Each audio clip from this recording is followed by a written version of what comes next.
Hi, I'm Joan Neehall, and I want to talk to you today about looking for happiness during COVID-19 anxiety.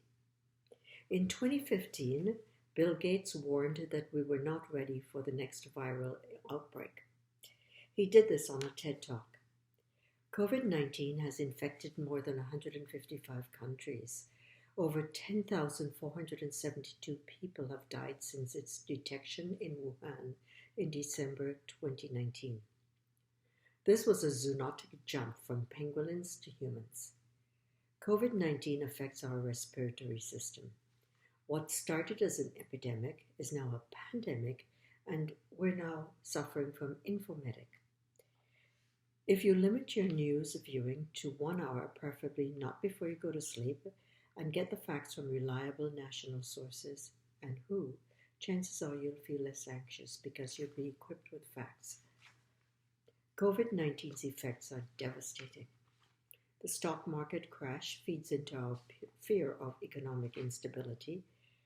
There's a perceived lack of basic supplies, social distance, self-quarantine, OCD behaviors such as hoarding, hand washing, cleaning, xenophobia. I hear people talking about Kung flu, panic, anxiety, depression, isolation, and on it goes.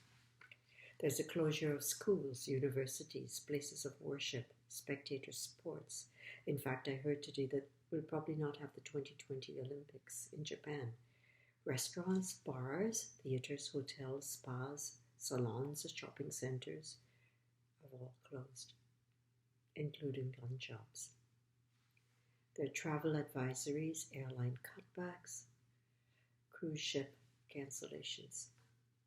Governments in Denmark, Germany, and the USA and Canada, as well as others, have pledged to offer financial assistance. Notwithstanding that, however, we have a surge in anxiety. Now for some good news. Fact number 1. 50% of our happiness is due to our genetics, our DNA composition. Did you know that? 40% is due to the way we respond to life events. Only 10% would be due to life events. So we can be first responders in this emergency. We can become ingenious survivors. Now for fact number 2. Our affective forecasting is usually wrong. We tend to mispredict how much happiness or unhappiness external events will cause. Who do you think will be happier, the person who just won the lottery or the person who became a paraplegic? Wilson, Gilbert, and others have found that we revert to our original level of life satisfaction 3 months later. So it really doesn't matter whether it's positive or negative. Now here's another piece of good news. While they're developing the vaccine for COVID-19, we already have a psychological immune system which we don't tap into. People believe that choice is good for them, when in fact it's not always so. Gilbert found that our lack of faith in our own resilience leads us to incorrectly expect that intense negative emotions will last longer than less intense emotions. Our psychological immune system kicks in when our distress levels reach a critical level. As he says, we don't realize we have this ally, so we don't put it to good use. The good news is that the higher level of distress we have will subside more quickly than less intense distress. And that's a fact. Here's another fact. Happiness has a social component. I guess that's not news for you. You already know that, huh? It's important to continue your social interactions via telephone, behind a glass window, for example, if you're seeing senior citizens in an extended care facility. I know it sounds like jail, but it really isn't. And of course, we can always revert to FaceTime, social media, and so on. What do you do when anxiety arrives, like an unwelcome guest that's overstayed its welcome? 1, identify where you feel it viscerally, in the body. Where are you feeling it? A tight chest, knot in the stomach, difficulty breathing. Where are you feeling it? Exhale completely and slowly. Then inhale completely and slowly and repeat this a few times, at least 3 times. And then check how you're actually feeling right now. Do a body check. Become totally focused on the present and become pleasantly aware of a presence within you of calm. Because you know you can't be tense and relaxed at the same time.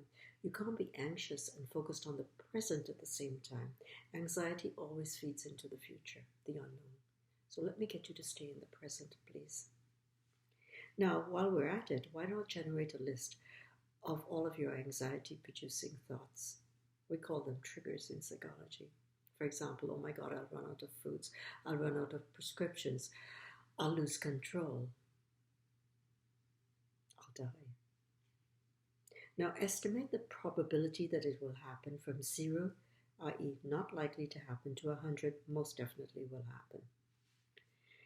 Make a list of expectations of yourself and others. Make sure that they're realistic, please. Now, set up contingency management, contingencies for the fears or anxieties that went from 40 to 100%, so that if they do happen, you have a contingency in place. Again, that will reduce anxiety like that, like a hot knife through butter, it'll just go. Think back about difficult times that you've had in your lives and how you survived. How our ancestors survived with food rationing during World War II. How we've all survived, and we're not even aware of that resilience of what we can tap into on the inside, which we all have. A colleague sent me a photo recently of Lassie, a rough collie, and here's the caption. It says, you know what? Lassie says to her master, go to the garage, pick up my comb, put it on, so it won't touch your face. Then another colleague sent me a video, a YouTube, on a little dog telling everyone, you know what? I heard through the grapevine that our 2-footed friends are going through a crisis. But you know what? They're worried about toilet paper, and my mom cuts the hair off my bum and it's easy. And then they're worried about food supplies. But, you know, I heard schools are closed, so we can go ferret in the garbage bins or wherever and find lots of snacks. Okay.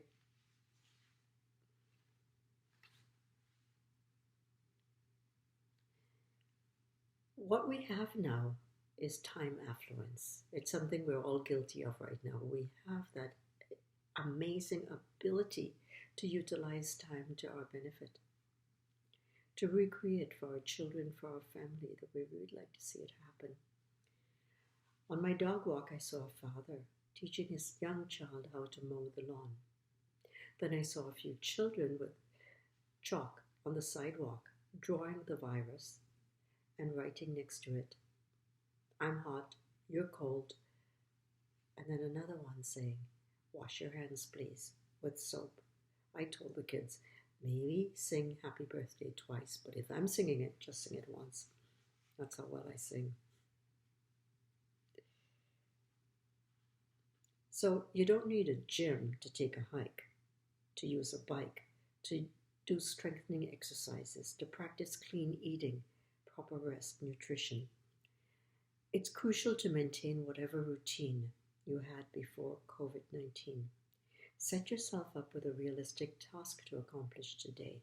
Journal your successes and your temporary setbacks. And notice I'm underscoring the word temporary. What creates happiness for you now that we don't have the trappings of the external? Share a blog with others. Yell stop each time anxiety creeps in.